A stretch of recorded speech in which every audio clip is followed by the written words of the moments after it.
Hello all, hope we're well. My guest hasn't arrived.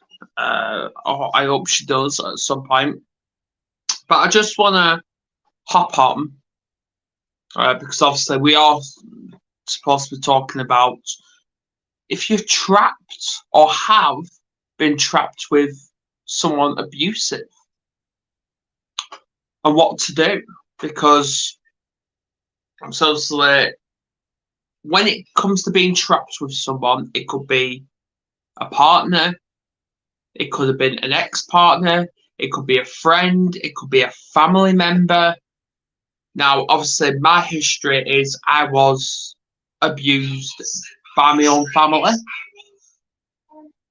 So, obviously, I'm now out of that situation. So, it's okay. I'm good. Now, obviously, we are going to be, before obviously we dive into what's going on, and I hope Becky does turn up, Becky Chadburn, because she's got an awesome story. I just want to do a little bit of promotion, which obviously Becky's here now, so I'll bring her on in a minute. As you can see, I'm not wearing a shirt, not like I normally do. I'm wearing our brand, obviously the Mental Health Warriors, as you can see. And then obviously we've got mugs as well. So if you want to purchase any of them, we do have pens around somewhere as well. So obviously if you want to purchase either a mug, say obviously I'll do a little grand tour of that. It's nothing fancy, just obviously as it is. And then obviously the t-shirts. Please do get in touch with us, and we can obviously crack on and get them to you, because obviously it will spread that message that we want to end the stigma of mental health. Now, I am going to bring Becky on, so we will see you in a few seconds. And please share this if you haven't already, and please subscribe if you haven't already. See you soon.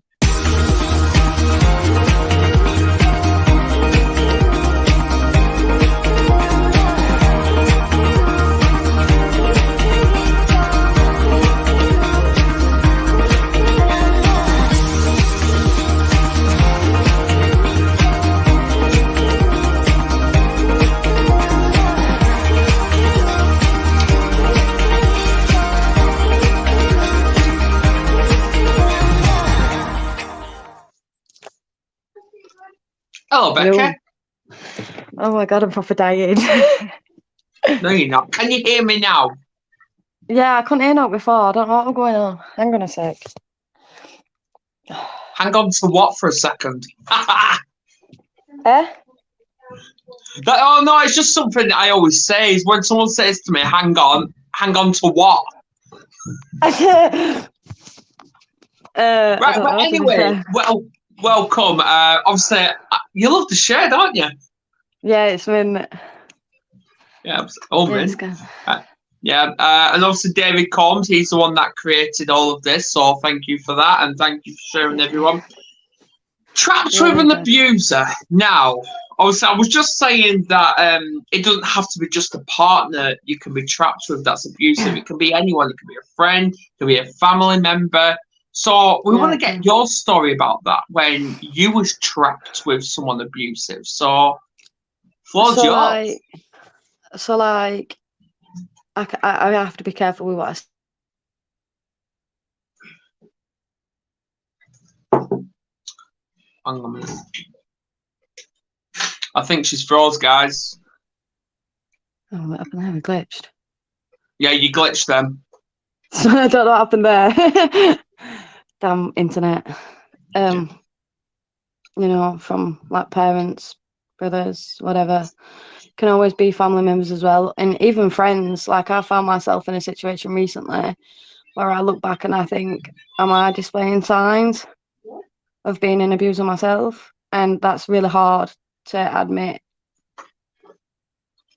Yeah, it can be hard when you're practically trapped with someone abusive, especially if it's family, because obviously I know, obviously, I was saying just before I brought you on is obviously growing up, I was trapped with them as well, and you couldn't do anything. Yeah, I think it's hard when it like comes to your parents and things as well, because what you've got to bear in mind, they're your parents, you know. You Yeah. can't just up and leave. No, no, no. And now, obviously, that's why we've put on this that this is a trigger warning video. So if Yeah. anyone is triggered, I understand. I hope you don't get triggered. So please do stay if you can. But if you can't, I understand, but we still love you. So, Yeah.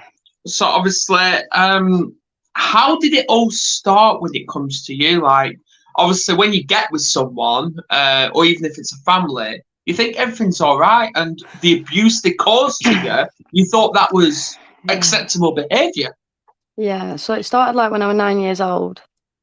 That was somebody close. Yeah. And, you know, that was really difficult because I did speak out about that, but there wasn't any evidence against him. So it was just my word against him. Right. Then it just kind of like spiraled out of control, you know, from different relationships. And then it's difficult for me because I do have BPD as well. So I can have very intense emotion. So, like, Yeah. if I meet somebody and I think, oh, you know, I really like you, and I can be very intense, which in good because, you know, sometimes I don't realize what I'm doing and what I'm saying until it's too late. So it's really hard Exactly. to find the strength somehow to stop and try and think about what it is that you're actually doing. Yeah. Well, you have found the strength though. Yeah. Well, I try. Well, you have I though try. because well, you have found the strength, and you can't say you've tried because you found it because you're not in that situation anymore. No. I You think got it's just yourself hard when it out of comes that. to your emotions, isn't it? Absolutely. And emotions can be controlled. Mm. Yeah. I mean, you know, I am going to be attending counselling as well myself in March. We are in So March. is it? Yeah, I I don't know. thought it was I'm February as well. confused. I thought it was February. Wait, what? Have Yeah, it's 1st of I March. missed a day? We're 1st of March. Oh yeah, damn. Oh my god. Yeah, Oh it's all yeah, right it's because my mum's birthday I on the thought it was still 27th. February. Oh dear. I thought it was still February as well. But it's all right. Anywho, moving on. Anyway, moving on. I think it's important when it comes to like friendships and things. I've experienced this recently that I wasn't a very nice person to my friends. And I just think that everything got bottled up and bottled up and bottled up, and I just kind of exploded. But I think it's important to realize what the triggers of abuse are, what the signs of abuse are, and educate yourself around Absolutely. that so you don't fall into that same pattern. Yeah, Because absolutely. that's what is worrying to me. Yeah, because obviously it's that vicious cycle as well, and the only person that can break that cycle is yourself. Yeah. Yeah, with the right mindset, the right support, and obviously that's how it is. So let's I want to talk about how bad the abuse was that caused to you. So it could be a fella, it could be There a were family member. the worst one I had was my ex-partner. He would stalk me, he would terrorize me, he'd turn up at my then partner's house from like a 6-year relationship. He'd threaten my family, he'd threaten my mom, he made lies up about me, and email after email after email after phone call after phone call after phone call where I just said enough. Like I would literally sit in front of police officers while he's threatening to like kill himself, and it was just horrendous. And I was literally begging the police, make him stop, just please make him stop. I mean, it's still not over with now, but I have to be careful with what I say because it's still ongoing. Yeah, And you absolutely. know that did go to court, and he did get convicted, which I was quite proud that you know I did go and I faced it. But that was horrible. Yeah, absolutely. Absolutely. Well, obviously, that's obviously I can't say stops, but it's calmed down, and you got justice. But what? How did it all stop as well? Because there's clearly something that clicked inside your mind to say, "I'm sick of this. I want to find that strength and I think I just had say, a fuck fight or this, flight. enough's enough." I think I just had a fight or flight that we'd had a row the day before I left, and I just thought, you know what? Like, I'd already knew that this wasn't right. So I found numbers for local refuges, local Okay. to there, like where I could go, where was safe, who could I turn to, who could I call, who could I put as an emergency if something bad happens. And I actually went to work one day where I was working at the time, and they said, just go, just leave. So I went back, packed a bag, and I just up and left. Right. Then that's when it all like started, like all threats and everything. And I just like, do you know what? You're not gonna do this to me anymore. Yeah. So I just Absolutely. Like, the important thing to remember is no contact, because you do when you sat alone, you think, oh, but I miss them. But then you think, yeah, but they did all this nasty stuff to me, and you have that small little part of you that thinks, yeah, but what if they can change? Yeah. Absolutely.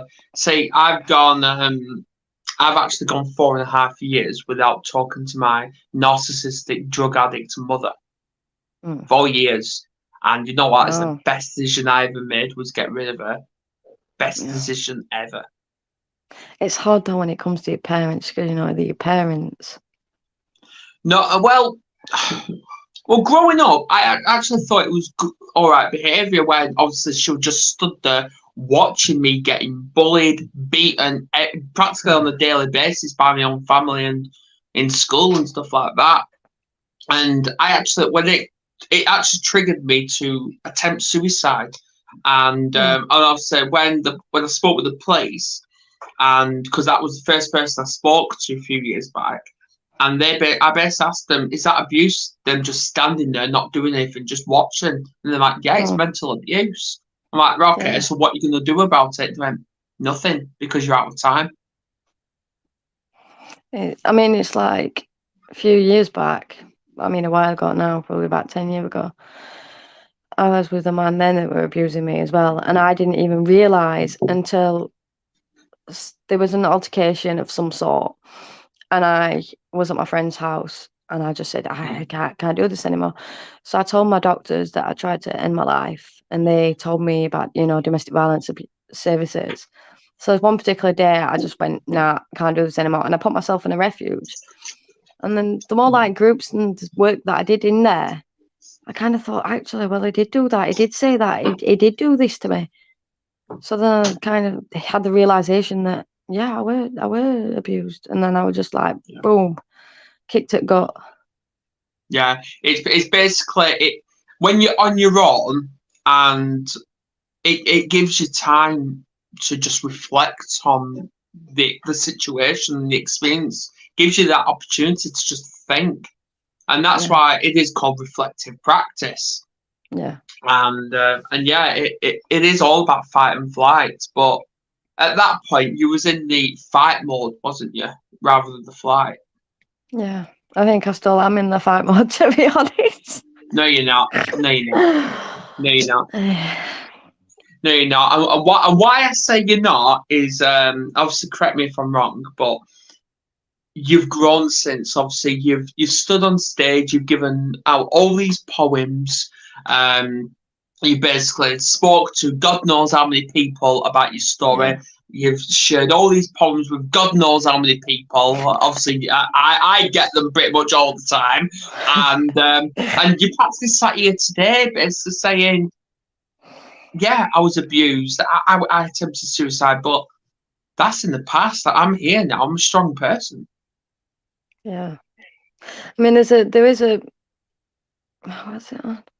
There is a video I did, and it was called Resurrection or something. I think something Yeah, along them yeah, lines.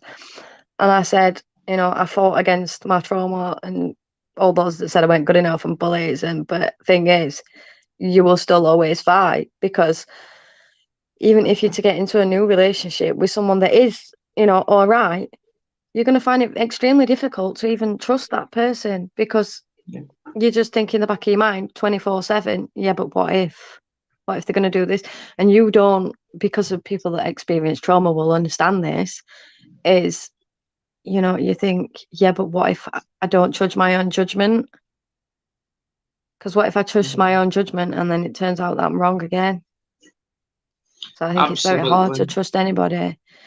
And I think me personally, and I'm not ashamed or embarrassed to admit this, but you do, me anyway, flip from like relationship to relationship and back to people because it's easier than trying to explain or be on your own, because I find it extremely difficult to be by myself. Yeah. But that's because I think through my whole life I've always been with someone. So to just not be with anybody, I go, well, I don't like this. Don't like it. It makes me uncomfortable. But I suppose now I learn that it's okay to be uncomfortable, and I have to learn to be uncomfortable. Yeah, absolutely. Because obviously it's giving you time. It's giving yourself that time and that opportunity to say, I don't need any distractions. I need that time to be me, to rejiggle of who I am, get my identity back, and get my self-confidence and self-love back. And then once I love myself, then I'm settled with that, maybe I can go and get someone else. Yeah. I think like there was something we said once, like me and some women in the refuge when I was first in there. We actually all agreed, like we said, once you get used to this chaos that it is, because it's just chaos. Anybody that's been abused or been through any sort of trauma or any addiction, they get used to that chaos. So when you're not in a chaos environment, something in your brain just goes, well, hold on, what's this? I don't like this. This is weird. So then I think for me personally, like if I lose a friendship or a relationship or whatever, I try to hold on to it. But then the more I do that, the more I hurt people, and then I hate myself more. So then it's just a constant cycle. Yeah, well, just think, because how do I say this? It's all about one door. Yeah, go on. Yeah. I was just going to say the same thing. One door closed is too open. Yeah. Well, yeah. Yeah. Sometimes it's all about that saying, isn't it? Yeah. Sometimes what I do is I'll dip my toe in or take a little peek, and if I don't like it, I squeeze off like a little hamster. With my cheeks follow my tail between my legs. But yeah. Right, anyway, so how did you get out of that? Out of that cycle? How did you break that cycle? I think you just have to remember that there is always help. There's always someone that's willing to say, come on, get up off the floor. I've said this before in a previous thing about, somebody once took my hand and they said, come on, get up. And I always remember that when I am down, I just go and sit on the floor. And, a lot of people say, come on, get up off the floor. And that's why I share that message, because it's get up off the floor. No one will change your life. Only you can do it. I love that saying. Yeah. Maybe you should put that. Maybe you should put that in the chat, because Terry's actually creating all these posters for us with these sayings. Yeah. So maybe you should get that one. Well, I've got one, but I don't think it's appropriate for this. But someone called it me, and I was like, "Boss bitch." So you just got to remember, you are your own boss. Yeah. Everyone can be a bitch sometimes. Even men can. Yeah. Exactly. I mean, it's just people think abuse, though. Like, they hear the word abuse and they always think it's the partners, but it's not. It can be your friends. It could be your mom. It could be your dad. It could be your cousin. It could be anybody. Could be your manager. It could be a. Well, obviously, just a little bit of a snippet. in a few weeks, I am actually going to be welcoming someone to talk about how society is demonizing mental health. I'm actually going to bring up abuse because I have noticed that when it comes to abuse, obviously men can be victims just as much as females. But society doesn't see that, because when a woman is abusing a man, when the man's a victim and the professionals come in, whether it's the police, paramedics, whatever, they always see the man as a threat. I know, like it's bad. So that's demonising right now. Yeah, because we were saying this, like I attend a peer mentoring course, and we was talking about this on Tuesday about, you know, what do we do if we're supporting a woman or we're supporting a man and their ex-partners or partners come up and they, you know, kicking off, like what are we supposed to do? Because in his right mind, human instinct would be protect the woman. Yeah. So if I'm a woman and I see a guy coming up to a woman, I'm going to try and protect that woman. But you don't know behind closed doors that she could be the one that's abusing him. Exactly. And that's the problem with society these days. So it's all about helping the right person, and half the time it's men that are the victims, not the woman. Yeah. So anyhow, how are you now? Watching this. Well, I said, I wonder how many people are watching. To be honest, it doesn't matter how many people are watching this. Obviously, it says 5 people are tuned in. Obviously, it did rise to 8 at one point. But to be honest, it doesn't matter, because at the end of the day, just think about this. It doesn't matter if there's one person, 5, 10, 20, even 20,000 people. It doesn't matter. Your story could help just that one person. Yeah, I hope it does. Don't hope it, just believe it. Yeah. Well. See, we've got comments flooding in. Cool. I've checked. Yeah, both on YouTube and Facebook. Because now it's coming up on mine for some reason. But yeah. So how am I now? Yeah, how are you really? To be honest, I'm a bit just shit. Plodding on. Yeah, I'm shit. I know people say it's okay to say you're not okay, and to be honest, I ain't okay. I've just I do all this stuff around violence and abuse, and then I think, you know, I've upset my friends and I didn't mean to do that. And I'm worried about, you know, work, my mom, my life, my family, just all these worries buzzing around in my head. But I think it's important to remember that you're your own boss. Like, you can only change it. You can just stop. Absolutely. And there's a reason why I asked, are you okay? Because I know we've been talking briefly, and you've just not been you've actually been rock bottom. And do I feel like I've spoken you out of it? Probably not, but I probably have. But either way, it's just being there for the right people. I think it's important as well, because when you do experience trauma, people seem to forget that, you know, just because it wasn't physical, that it didn't affect my mental health. Exactly. Like, I waited months for this counselling, and I attended counselling at the time of the abuse, but, you know, that had to be stopped for obvious reasons. Yeah. Well, it's not obvious reasons, but it was just stopped for personal reasons. So, you know, like, it's important to go and get help, to say, you know what, actually, I'm shit. I feel shit. Like, absolutely. I think a lot of people just hide the fact that they aren't okay, because sometimes it's easier to just say, yeah, I'm fine. And I actually did this in my mentoring course, that, you know, when you're asking someone, oh, you all right? Genuinely, people will just say, yeah, I'm all right. Single word but if response. you ask them again a second time, like a second time, no, but actually, are you okay? You genuinely want to know. And then we was kind of like joking about it afterwards, because a lot of, I don't know if it's just a British thing, we'll say, oh, how's weather?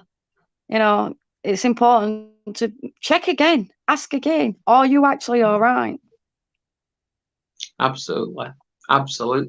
Yeah. And I've noticed a lot more people have started asking if I'm okay, which I'm quite shocked at, but at the same time quite touched, because men don't always get asked if they're okay.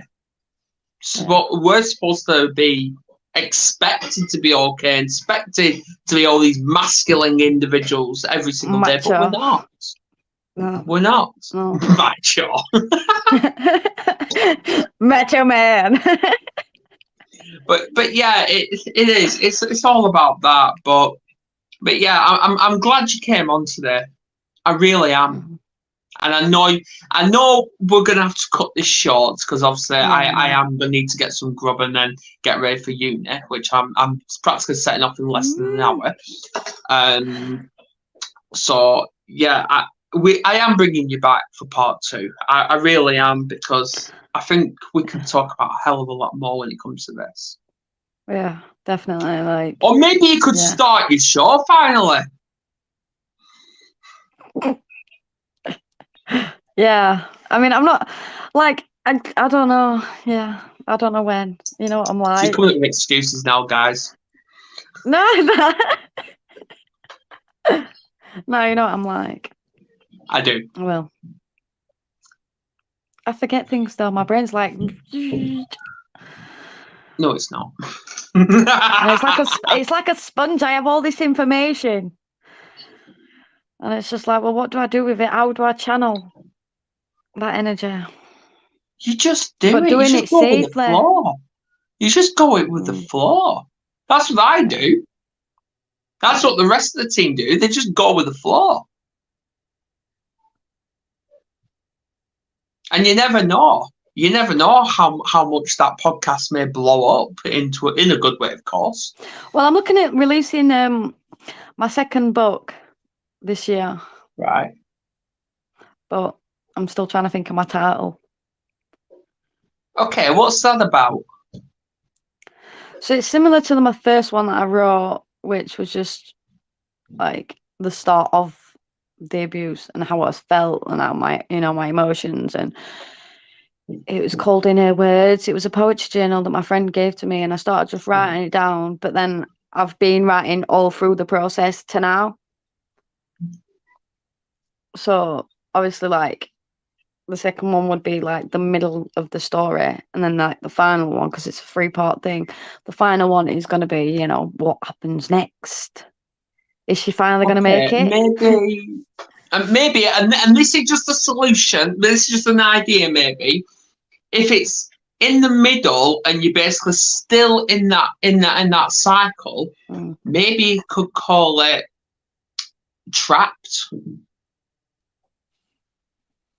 I mean, there is one, but I don't know if it's appropriate. And it's just, you couldn't write this shit. You just could not make this up. Never know. It's kind of funny. Well, anyway, I'm gonna let you go, because obviously we're gonna have to do things. But thanks for coming on. I'm glad you're smiling, even though it's probably not a real smile. But yeah, I'll be bringing you back, and thanks everyone for coming on. Please share this, because I know Becky will be. Yeah, so, I will be. Yeah. Let me just write brand. Can you send me this video afterwards? It'll be on my profile. All right. Okay. All right. Fair enough. Yeah. All right. See you later. See ya. Thanks for watching. Bye.